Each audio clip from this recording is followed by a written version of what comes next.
Nima deyapti mana pasport nima deyapti? Men pochilani boshladi mana. Kirdi chiqdi. Pochilla boshlandi pasportlar. Hali gap bundan bo'lsa Salomga kelib oldi. O'zimizni uydan qo'ymasin deydi-yu.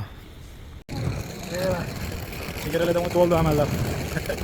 Tekshir. O'zimizni O'zbekistondan qo'ymasin deydi-yu. Mazaq shamolligini nafas olyapmiz deydi. Bu safar medal ola olmadi. Atak yaxshi natijalar oldi.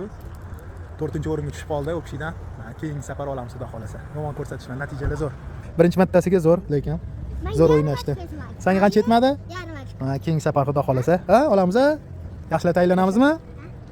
1 ochko, katta qizimga bunga yarim ochko. Senga ham shu yarim ochko yetmadi? 1 ochkomi senga? Muslimaga yarim. Xudo xolasa, yaxshi niyat quramiz. Keyingi safar o'rinlarni olib, Osiyolarda birinchi o'rin olishda nasib qilsa. Tojikiston chegarasida turibmiz. Sizlarga ma'lumot o'rnida aytmoqchimanki, pulinglar bo'lsa, bu yerdan chiqib ketayotganda mana shu chegaradan o'tmasdan alishtirib olinglar. Somonni ham, dollarni ham. Bu yoqda ham arzon olishyapti, dollarni ham arzon olishyapti.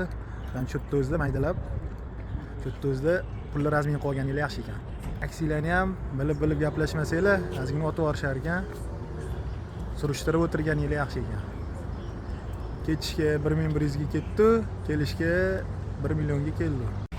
Navkasi keldi.